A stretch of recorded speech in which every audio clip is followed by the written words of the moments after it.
नारायण नारायण। प्रिय मित्रों, आगे हम लोग लग्न विचार में मिथुन लग्न की बात करते हैं। आइए हम लोग बात करते हैं, यदि मिथुन लग्न हो, सूर्य और बुध सिंह राशि में तीसरे घर में बैठे हों तो शुभ बुध जो है योग फल देने वाला होता है और उसकी दशा अच्छी होती है। कहने का मतलब है इसमें वृद्धि होती है, भाग्य का उदय होता है और इसमें सारे बिगड़े काम बनने लगते हैं। फिर आगे बात करते हैं, मिथुन लग्न वाले जातक की कुंडली में चंद्रमा, मंगल और शुक्र, ठीक है, यहाँ पर चंद्रमा देखिएगा, चंद्रमा, मंगल और शुक्र दूसरे घर में बैठे हों तो शुक्र की दशा में धन की प्राप्ति होती है।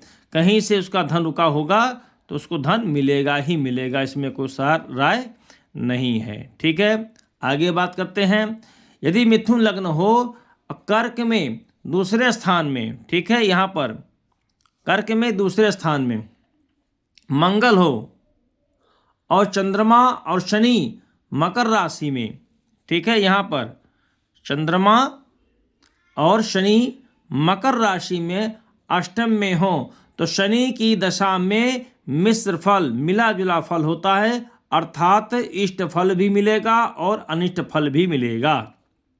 और मंगल की दशा में धन का आगमन होता है, इसमें कोई दो राय नहीं, ये निश्चित है, ऐसा कहा गया है।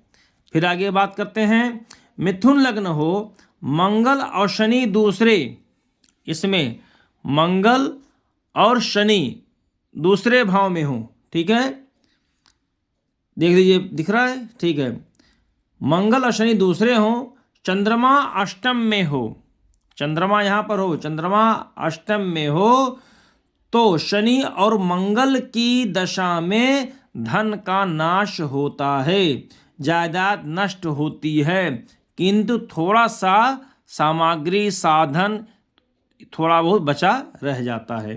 ठीक है, फिर आगे बात करते हैं, मिथुन लग्न वाले जातक को यद्यपि दूसरे घर का मालिक ये, ठीक है, चंद्रमा जो है यहाँ पर मारक नहीं होगा। हालांकि दूसरे घर से हम लोग मारक का विचार करते हैं, लेकिन इस कुंडली में चंद्रमा मारक ग्रह नहीं होगा।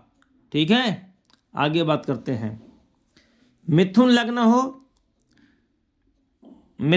हो चंद्रमा और मंगल लाभ में हो, ये लाभ भाव ना, चंद्रमा और मंगल यहाँ पर चंद्रमा और मंगल लाभ में हो, अर्थात ग्रहवें भाव में बैठे हों, अथवा नवमेश शनि कुंभ का नवम में बैठा हो तो विशेष धन योग देता है। यहाँ पर अगर बैठा हो शनि नवम भाव में तो यहाँ पर जो है विशेष धन देता है।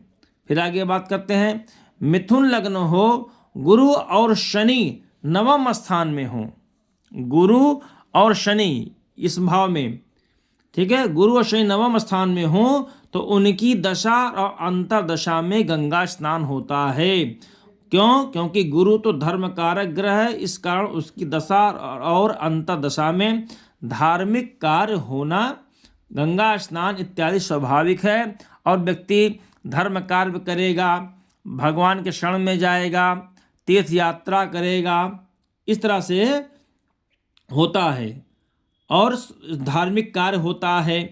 किंतु शनि भी ऐसा करता है, अगर यहाँ शनि बैठा तो काम करेगा ही। इसका सिद्धांत यह है कि मिथुन लग्न की कुंडली में नवें घर में कुंभ राशि पड़ेगी और शनि नवम होने से कुंभ राशि का होगा, अर्थात स्वग्रही। तो ज्योतिष का सिद्धांत है कि यदि पाप ग्रह किसी स्थान पर बैठे तो उस स्थान को बिगाड़ता है, लेकिन पापी ग्रह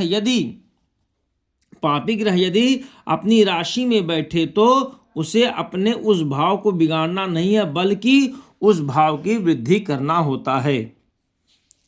यद्यपि पापी शनि हुआ, किंतु कुंभ अपना घर होने के कारण उसे बिगाड़ता नहीं बल्कि बढ़ाता है। और नवम भाव जो धर्म स्थान है, इस कारण शनि का गंगा स्नान आदि शुभ धार्मिक कार्य का फल कहा गया है। यदि मेष का बुध मेष का बुध यहाँ पर ग्यारहवें भाव में हो तो बड़े भाई से विरोध कराता है। ठीक है प्रिय मित्रों, आगे हम लोग बढ़ते हैं कर्क लग्न में।